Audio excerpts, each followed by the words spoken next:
여러분은 혹시 연예인, 스포츠인 중에 누굴 좋아하세요? 아마 대다수의 많은 분들이 좋아하는 그 팬클럽이 있겠죠. 우리 집 아이들 보니까 고등학교 때는 동방신기를 그렇게 좋아해요. 왜 좋아하냐더니 멋있어 보여서. 그 다음에 또 바뀌어요. 샤이니를 그렇게 좋아해요. 왜 좋아하냐더니 잘생겨서. 그 다음에 또 바뀌었어요. 뭐 버커스? 어? 버스? 버스커. 아니 몰라 하여튼 모르겠어. 그 친구를 좋아해요. 왜 좋아하냐 했더니 노래가 좋아서. 네, 그게 이제 팬입니다. 여러분, 우리가 정말 내가 예수님을 믿는데 내가 예수님의 팬으로 믿는지 아니면 그리스도의 제자로 믿는지 한번 점검이 됐으면 좋겠습니다. 여러분, 그 팬과 제자의 차이를 아시겠어요? 자, 팬은 이겁니다. 내가 내 기준에 맞춰서 내 스타일 따라 바뀌어집니다. 아까 우리 애들 말하신 뭐 멋있어서, 잘생겨서, 노래가 좋아서 이제 바뀌어가요. 또 이제 팬은 뭐냐면은 내 취향에 따라서 이제 바뀌어집니다. 뭐 춤을 잘 추니까, 뭐 여러 가지 노랫말이 좋으니까 이제 취향 따라 달라가겠죠. 또 어떤 사람은 발라드를 좋아하고, 어떤 사람은 락 음악을 좋아하고, 어떤 사람은 뭐 헤비메탈 좋아하고, 클래식을 좋아하고, 여러 가지가 있지 않습니까? 또 팬은 뭐냐면 내가 만족을 느낄 때만 좋아합니다. 그리고 팬은요, 이 분위기 따라 휩쓸려 가요. 나는 평상시에 별로 안 좋았는데 내 주변의 사람들이 다 좋아하거든요. 호기심 따라 갔는데 그냥 묻혀서 이렇게 분위기 따라 이렇게 좋아하는 경우, 그게 많습니다. 그게 팬이라고 하는 겁니다. 근데 제자는 달라요. 제자들은 어떤 분위기라든지 내 취향이 아닙니다. 예를 들면 초대교회가 예수 믿는 이유만으로도 출교를 당하고 감옥에 가고 죽음을 당한다면 그거는 취향이 아니죠. 복음에 대한 답을 가졌기 때문에 그래요. 그래서 제자는 뭐냐면 팬과 다르게요, 그 말씀 따라 반응을 합니다. 그리고 모든 것을 복음으로 답을 찾아냅니다. 그러면서 내 삶 전체가 오직 복음과 전도와 선교 때문에 내 생의 방향을 맞춰갑니다. 그게 이제 팬과 제자의 차이죠. 오늘 요한복음 6장에는 그 예수님이 오병이어의 기적을 행하시는 장면들이에요. 자, 그 당시에 많은 사람이 막 가난하지요. 또 먹을 게 막 귀하죠. 근데 예수님의 말씀을 들으려고 3일 동안 따라왔는데 너무 배가 고픈 거예요. 거의 기진맥진한 상태죠. 그때 예수님께서 물고기 2마리와 또 5덩이 가지고 오병이어의 기적을 행하십니다. 그리고 남자들만 5,000명을 먹고도 이 먹고 남은 것을 거뒀을 때 이제 12광들이 걷게 된 거죠. 자, 그러니까 이 사람들이 생각을 한 겁니다. 참 대단하다. 우리가 지금까지 이렇게 희한한 기적을 본 적이 있느냐. 너무 신기한 거예요. 또 한 가지 뭐냐면은, 그래, 저분이 우리의 왕이 되었다면은 우리에게 먹고 사는 거에 매달리지 않을 거 아니냐. 먹고 사는 거 좀 해결할 수 있을 텐데. 그러니까 예수님이 이제 팬이 되기 시작한 거죠. 오늘 요한복음 6장 15절에 보면은 이 사람들이 얼마만큼 예수님의 팬으로 이렇게 잡혔냐면은 예수님을 억지로 왕을 삼으려고 그런 거예요. 그러니까 예수님이 우리의 왕 돼야만 먹고 사는 거 해결하고 또 로마를 대항하고 자유를 얻을 수 있으니까요. 근데 예수님은 거기에 반응을 안 하시고 도망을 가셔요. 근데 사람들이 예수님을 찾으려고 보니까 안 계셔요. 그러니까 많은 무리들이 예수님을 밤새도록 찾다가 결국 이제 예수님 만나게 됩니다. 그리고 이제 그들이 질문하죠. 주님, 어디에 계셨습니까? 왜 여기에 오셨습니까? 그러니까 예수님 오늘 메시지가 그겁니다. 오늘 본문이죠. 요한복음 6장 26절에 그겁니다. 너희가 나를 따르는 것은 내가 그리스도이기 때문에 따르냐? 너희가 떡을 먹고 배부르기 때문에 따라온 거 아니냐? 쉽게 말하면 그리스도이기 때문에 아니라 내 만족을 채우기 때문에. 여러분, 우리가 신앙생활하면서 참 그럴 때가 많습니다. 우린 분명히 하나님 믿잖아요. 근데 내가 하나님을 믿는 게 아니라 보니까 정확하게 따지면은 내가 필요한 하나님을 믿을 때가 굉장히 많습니다.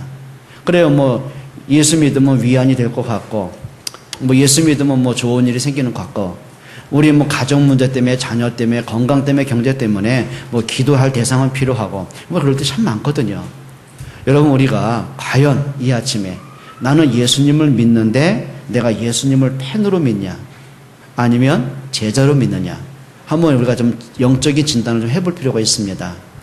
한번 옆에 분에게 한번 인사해 보시겠습니까? 당신은 팬입니까? 제자입니까? 우리 성가대 한번 대답해 봐요. 우리 찬이는 예수님을 팬이에요? 제자예요? 뭘 보고 제자라고 단정하세요? 자, 그럼 이렇게 한번 보십시다. 어느 날 찬이가 엄마 아빠랑 대판 싸웠어. 근데 보니까 권사님인데 권사님으로 인정하기가 싫어. 근데 엄마가 믿는 예수님께 내가 오늘 예배하러 와야 돼. 내가 기쁨으로 관계없이 예배할 자신 있어요? 아니 뭐 딴 얘기하지 말고 예스 노만 해봐요. 근데 지난번 내가 찬이의 전력을 아는데 얼마 전에 졸려가지고 분명히 알람을 듣고 깼잖아, 그지? 근데 그러니까 몸이 피곤해, 일어나기가 싫어. 그날 예배 땡가먹어 내가 알고 있는데. 맞죠? 그럼 다시 한번 물어볼게요. 찬이는 예수님을 제자로 믿어요? 팬으로 믿어요? 예. 말이 좀 아까하고 자신감이 없잖아요. 우리가 뭐 어떤 행위 때문을 얘기하는 게 아니거든요. 뭐 그럴 수 있죠. 피곤하니까 예배도 못할 수 있고 뭐 여러 가지 바쁜 것 때문에 예배 잃어버릴 수도 있잖아요. 그걸 얘기하는 게 아닙니다. 정말 내 마음속에 예수님이 나에게 정말 그리스도가 맞는지, 그분이 나의 진짜 주가 맞는지를 한번 점검해 보셔야 됩니다. 자, 한번 두 번째로요. 자, 예수님을 따라다녔던 초기의 제자들의 영적 상태를 한번 잠깐 진단해 보겠습니다. 자, 과연 제자들이요, 3년 반 동안 예수님을 그렇게 따라다니면서도 과연 진짜 그리스도의 복음 때문에 따라왔을까요? 아니면 다른 목적 때문에 따라왔을까요? 근데 성경에는 베드로가 주는 그리스도라고 고백을 하거든요. 그런데 3년 반 동안 제자들의 삶의 모습, 예수님을 따르던 그 모습 보면은요, 진짜 100% 그리스도를 믿고 따르진 않더라고요. 다 자기의 목적을 갖고 따르더라고요. 첫째는 뭐가 다냐면은, 자, 제자들은 유대교라는 종교 색깔에 묻혀 있었잖아요. 자, 구약의 율법주의에 빠져 있었잖아요. 그리고 예수님을 따라오는 거예요. 그러면 정말 예수님의 제자를 따라왔다면은 옛날의 것을 바꿔야 되잖아요. 옛날에 자기 색깔을 바꿔야 되잖아요.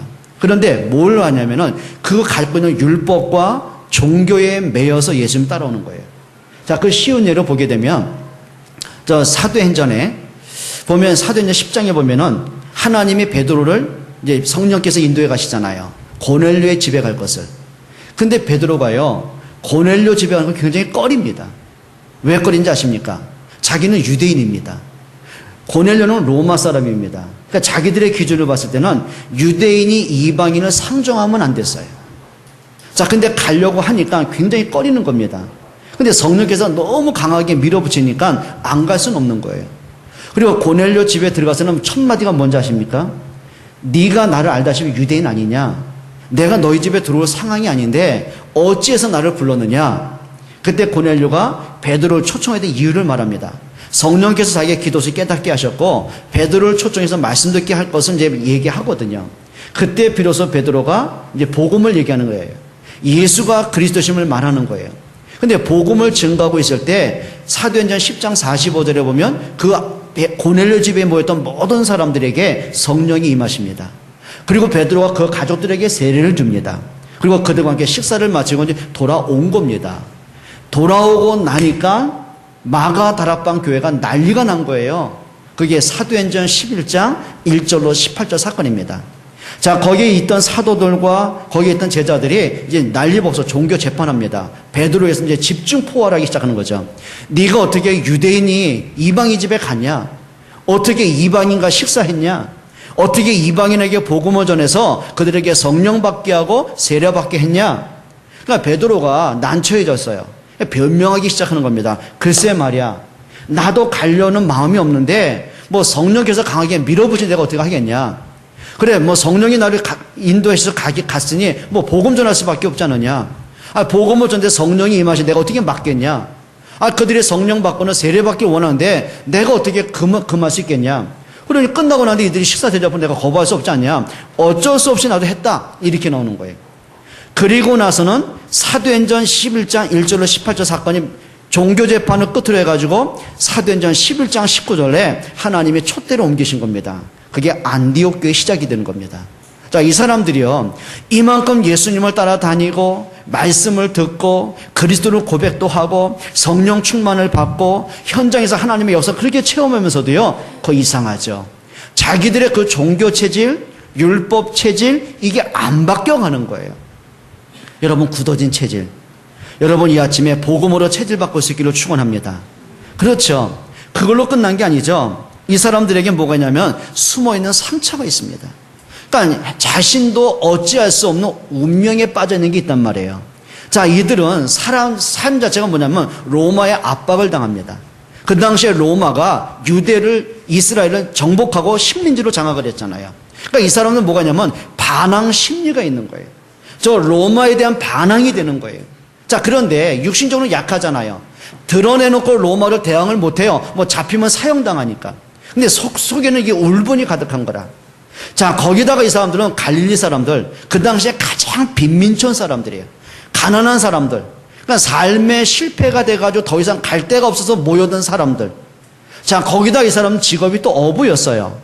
자, 그 당시엔 가장 천박한 평민들이 하는 일이 그때 직업이 있었거든요. 그게 어부였단 말이에요. 아니면 목수였든지. 그러니까 이 사람들은 삶을 살면서 한 번도 인정을 받는다든지 사람 대접을 받았든지 그게 없는 거예요. 그러니까 마음속에만 많은 열등감, 무시당한 데 대한 안타까움, 상처가 있겠죠. 자, 이 상처를 가지고 예수님을 따라와 보니까 많은 사람이 예수님을 존경합니다. 많은 사람이 예수님을 따라옵니다. 근데 많은 사람이 존경하는 그 예수의 제자가 되어 있단 말이에요. 그 얼마나 뿌듯하겠습니까? 인정받죠. 그러니까 사람들에게 부러운 눈치를 받죠. 자, 그러다 보니까 그 속에서도 이제 레벨 싸움이 벌어지는 겁니다. 누가 높냐는 거예요. 누가 크냐? 누가 높냐? 서로 자리다툼하고 서로 막 패싸움하고. 한 번은 야고보와 요한이 예수님께 조용히 청탁을 합니다. 예수님이 이 땅의 왕 되시거든 우리 형님은 오른편에 나는 왼편에 앉게 해주세요. 그 말 듣고 제자 10명이 피 튀는 싸움을 합니다. 왜 그랬을까요? 평상시에 그 자리를 자기가 노리고 있었거든요. 그럼 야고보 요한 두 형제가 다 차지해버리면 자기는 앉을 데가 없잖아요. 그만큼 육신적인 싸움에 피를 토합니다. 자, 이게 뭡니까? 자기의 상처된 것들, 육신적인 동기, 육신적인 자리다툼, 복음은 이게 안 바뀌어가는 거예요. 거기다가 서로 간에 막 갈등들, 반목들, 서로 경쟁들, 이게 제자들의 모습입니다. 과연 진짜 이 사람들이요, 3년 반 동안 예수님을 따라다니긴 했는데 그리스도라고 고백은 했는데 진짜 제자들이 예수님을 팬으로 생각했습니까? 그리스도의 제자로 봤습니까? 그게 팬이라는 겁니다. 자, 그러면서 성경이 이렇게 말하거든요. 한번 보시겠습니다. 성경 한번 보세요. 요한복음 6장 66절 한번 보겠습니다. 그 전에 6장 26절 한번 읽어볼게요. 같이 읽습니다. 요한복음 6장 26절. 자, 예수님이 질문하시죠. 예수께서 대답하여 이르시되 내가 진실로 진실로 너희에게 이르노니 너희가 나를 찾는 것은 표적을 본 까닭이 아니다. 너희가 떡을 먹고 배부른 까닭이다. 그 말은 뭐죠? 너희가 나를 왜 밤새도록 찾았냐? 왜 나를 따라오냐? 정말 너희가 나를 그리스도로 알고 따라왔냐? 아니다. 너희가 나를 통해 떡을 먹고 배부르기 때문에, 육신적인 만족 때문에 따라온 거 아니냐? 자, 보세요. 사람이요, 기적을 보는 것도 한두 번이죠. 떡을 먹고 배부르니까 그것도 시간 지나면 또 식상해지잖아요. 더 이상 뭐 기대할 게 없잖아요. 그리고 성경 이렇게 말합니다. 66절 한번 보세요. 같이 한번 읽어보겠습니다. 66절. 그때부터 그의 제자 중에서 많은 사람이 뭐 하고요? 예수님을 떠나갑니다. 다시는 그와 함께 다니지 아니하니라. 만족이 안 돼요. 뭐 자기가 기대한 데 충족이 안 돼요.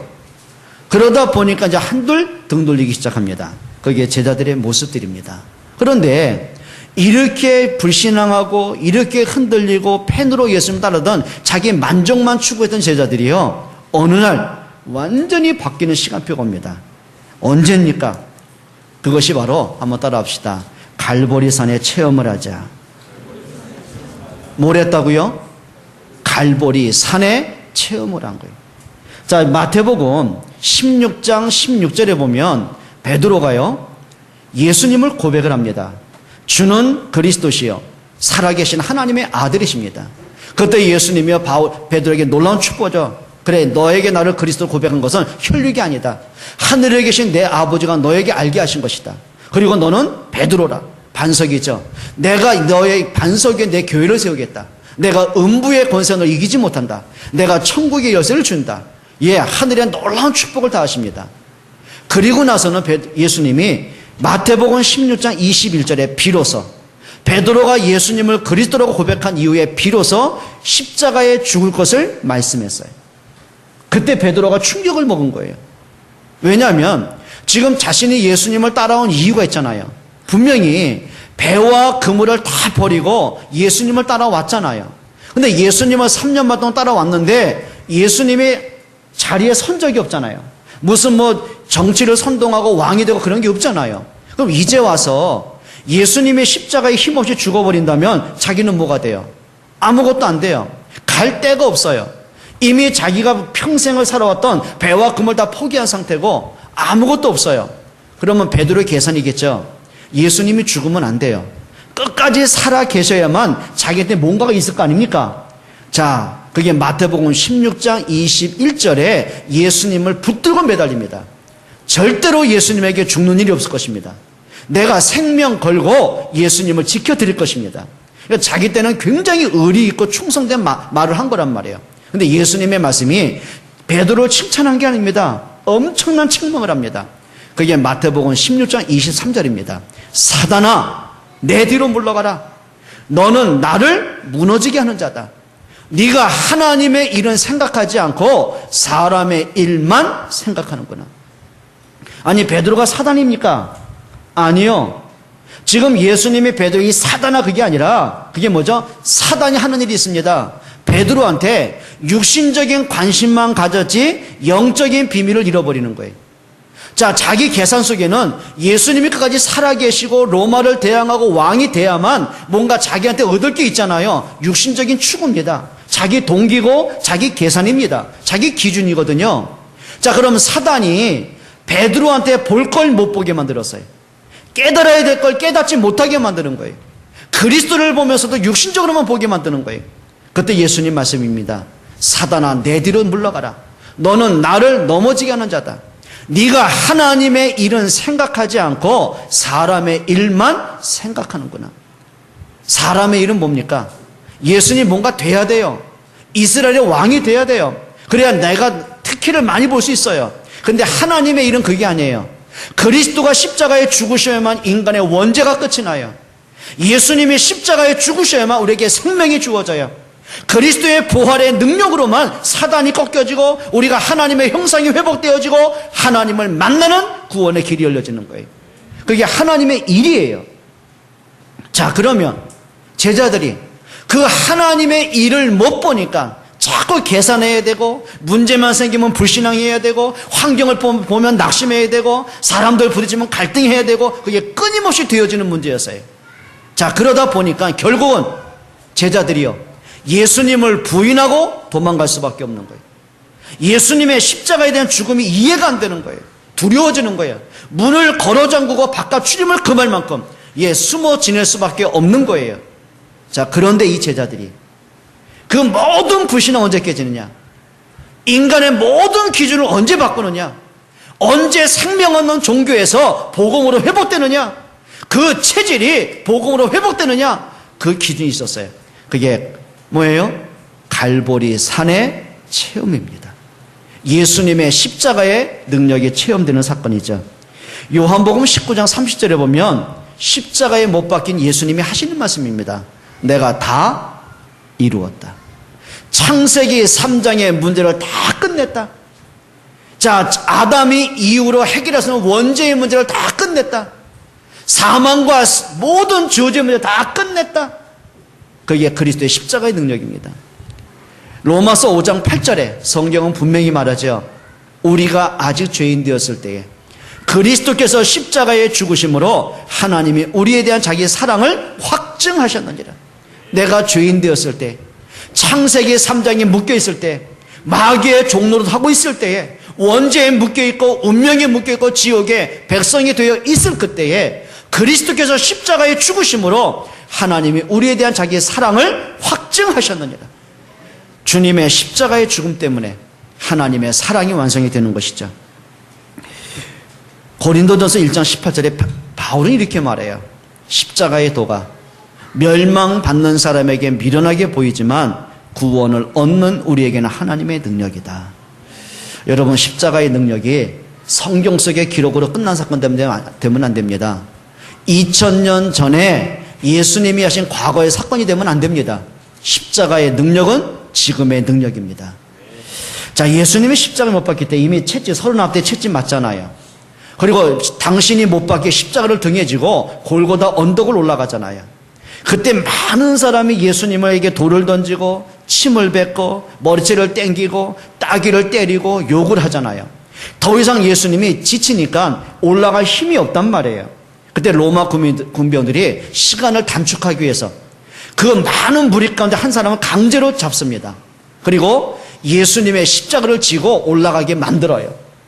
거기에 속된 말로 재수없게 붙잡힌 사람이 구레네 시몬입니다. 성경 한번 읽어볼게요. 마가복음 15장 21절입니다. 마가복음 15장 21절입니다. 같이 한번 읽어보겠습니다. 마침 알렉산더와 누구의 아버지라고요?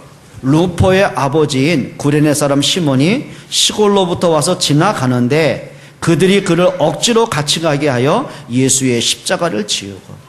여러분, 유대인에게는요 금기시되는 게 하나 있었어요. 그게 뭐냐? 십자가입니다.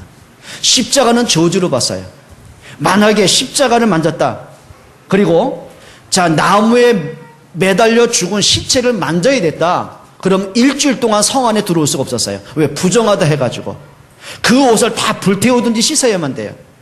그리고 나서는 일주일 동안은 예배에 참석할 수가 없었어요. 그게 유대인들의 금기시되는 율법이었단 말이에요. 그럼 이 시몬이 자기가 원하지 않게 로마 군인들이 칼을 지금 창을 들이대면서 억지로 십자가를 지우고 가라고 하는데 거부할 수 없잖아요. 그럼 십자가를 지고 가면서 무슨 생각했겠어요? 해피리면 내가 그 자리에 거기 있었을까? 해피리면 이 많은 사람 가운데 날까? 왜 재수 없는 저주받은 십자가를 내가 지고 가야 되나? 그 생각했겠죠. 근데 그 시몬이 그 덕분에, 억지로 십자가 지고 그 덕분에 본 게 있었어요. 예수님의 십자가에 못 박혀 죽어가는 그 모습을 가장 가까이서 봤어요. 그 표정을 다 보게 됐어요. 예수님의 십자가에 하신 7마디 말씀을 다 듣게 된 거예요. 그리고 되어진 일을 본 거예요. 하늘이 빛을 잃고, 그리고 죽은 자가 살아나고, 예수님이 마지막 최후의 모습을 보게 된 거예요. 그때 시몬이 한 가지 결론 내립니다. 이분이 구약에서 말한 진짜 그 메시아가 맞구나. 이 십자가 사건이 과연 이사야 53장의 약속이 언약이 맞구나. 성경 뭐라 했습니까? 그가 찔림은 우리의 허물이 남이요, 그가 상함은 우리의 죄악을 인함이라. 그가 채찍에 맞음으로 우리가 나음을 입었고, 가시면류관에 찢기고 못에 박히고 채찍으로 맞고 고난 당한 것. 예, 구약 성경 알고 있잖아요. 그 예언의 성취자가 그리스도임을 알게 되는 거예요. 자기 집에 돌아갔습니다. 집에 돌아갔습니다. 그리고 자기 아내하고 자기 아들 루포에게 자기가 만난 메시아를 얘기했겠죠. 했을까요? 안 했을까요? 십자가 사건 얘기했겠죠. 근데 웬일입니까? 아버지를 통해 전달받은 그 아내와 아들 루포가 복음 가진 제자가 됩니다. 그 루포와 그 어머니가 성경에 또 나온다니까요. 그게 로마서 16장 13절입니다. 한번 읽어볼게요. 로마서 16장 13절입니다. 같이 한번 읽어봅니다. 시작. 주 안에서 택하심을 입은 루포와 그의 어머니에게 문안하라. 그의 어머니는 곧 내 어머니니라.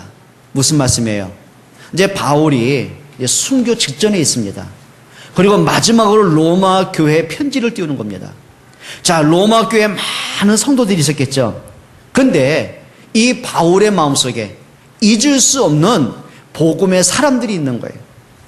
그냥 교회를 출석하는 사람들이 아니라 바울이 마지막 걸음 속에, 순교 직전에 마음속에 생각하면 감사가 되고 행복이 밀려오는 믿음의 제자들이 있었던 거예요.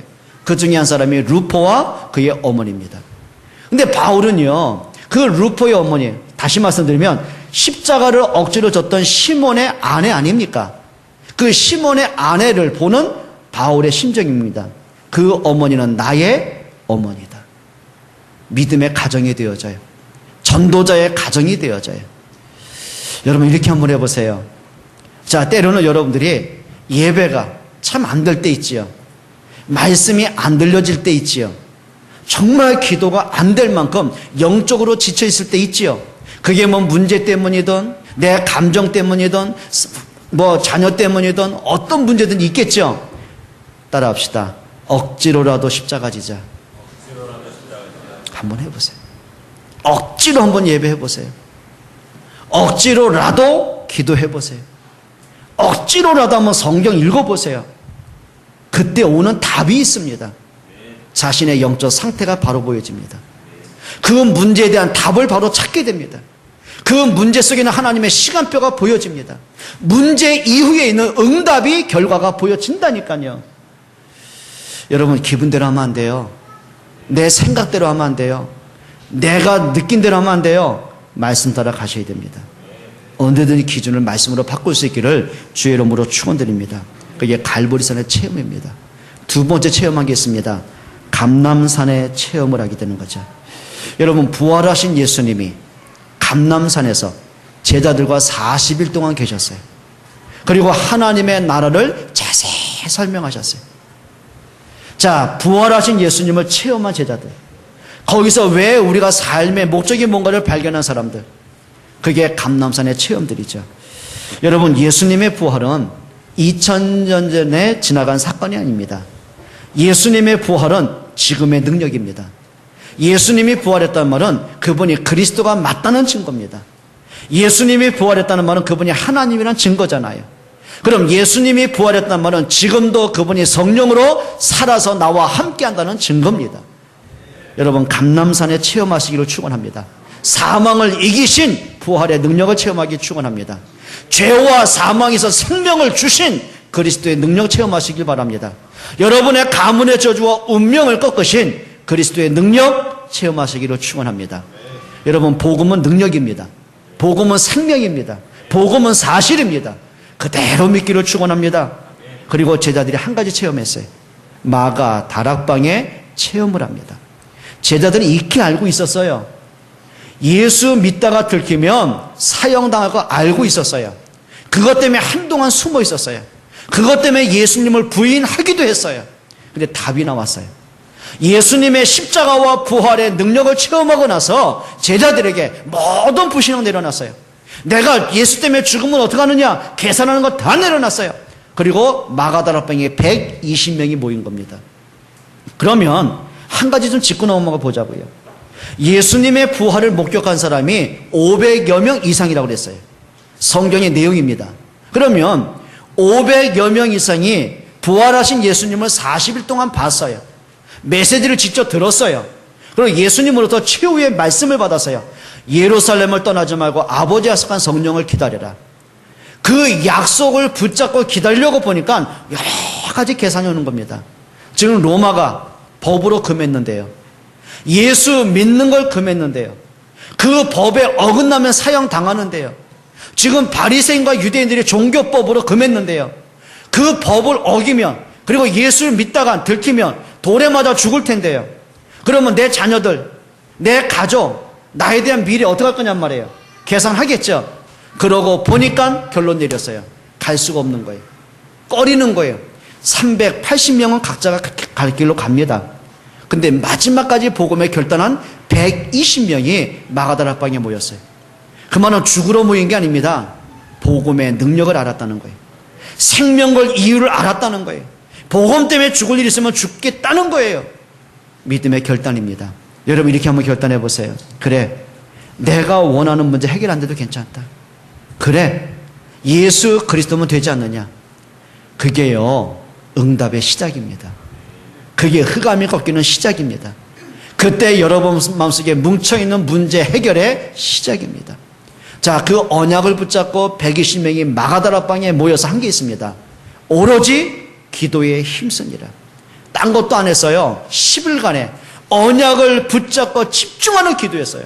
근데 그 자리에 사도행전 2장에 최고의 응답이 옵니다. 그게 성령 충만입니다. 그때부터 전도의 문이 열리는 삶이 시작됩니다. 내 삶을 통해, 만남을 통해, 학업과 산업을 통해 그리스도가 증거되어지는 하나님의 나라가 임합니다. 그때부터 설교를 듣는 것이 그냥 은혜 받는 게 끝나는 게 아닙니다. 그 말씀이 내 삶에 적용이 되고 성취가 되고 그 말씀에 응답이 나타나기 시작해요. 그때부터 만남의 축복이 와지는 거예요. 그게 제자와의 만남이에요. 여러분 진짜 이런 응답 맛보기를 축원합니다. 자, 그때부터 제자들이요, 무슨 변명할 필요도 없고 사람의 계산할 것도 없었고 내가 이 일을 하면 내가 어떤 손해가 오냐 계산할 거 없었고요. 그 문제와 사건과 만남을 통해서 하나님이 하시는 일을 보게 됩니다. 그게 증인의 삶입니다. 여러분 이 응답 받기를 축원합니다. 한번 결론 맺지요. 자, 그러면 이제부터 하셔야 됩니다. 내가 바꿔야 되는 나의 기준은 뭡니까? 내가 원하는 게 뭡니까? 내게 막 간절하게 바라는 게 뭡니까? 그 이전에 하나님은 뭐라고 말씀하시는지 들을 수 있어야 됩니다. 내가 원하고 내가 필요한 거 이전에 하나님의 말씀은 뭐라고 하시는지 들을 수 있는 귀가 있어야 됩니다. 맞습니까? 여러분 말씀으로 기준 바꿀 수 있기를 축원합니다. 그리고 각인된 걸 바꿔보세요. 제자들이 막 로마의 압박을 당하고 종교에 찌들려 있고 삶에 지쳐 있고 그 모든 상처 응어리진 게 각인이 바뀌어야 됩니다. 과거를 복음으로 볼 수 있어야 됩니다. 복음으로 과거에 대한 답이 나와야 됩니다. 그게 나의 비전이 되고 내 기도 제목이 되셔야 됩니다. 각인된 것을 복음으로 바꿀 수 있기를 축원합니다. 여러분 하나님의 신 미션이 있어요. 차단해서요. 그러려고 보니까 한 가지 여러분이 하셔야 됩니다. 그게 뭘 것 같아요? 말씀 묵상하는 비밀입니다. 다윗은 이렇게 말해요. 시편 1편 2절입니다. 진짜 복 있는 사람이 누구냐? 정말 복 있는 사람이 누구냐? 여호와의 말씀을 주야로 묵상하는 사람이로다. 여러분 진짜 공부를 잘하는 사람이 누굽니까? 공부에 집중하는 사람입니다. 연구를 하는 사람들이 누가 뛰어난 업적을 남깁니까? 내가 하는 그 일에 집중할 수 있는 힘을 가진 사람이에요. 맞죠? 자, 다윗은 매일 양을 치면서 모든 걸 행하면서 한 가지 집중했습니다. 하나님의 말씀에 집중을 했습니다. 그게 답이에요. 시편 5편 3절에 보니까 그 밤새도록 양을 돌보고 맹수와 싸웠던 지칠만도 하잖아요. 근데 먼동이 텄을 때 새벽을 맞이하면서 다윗이 한 가지 하겠습니다.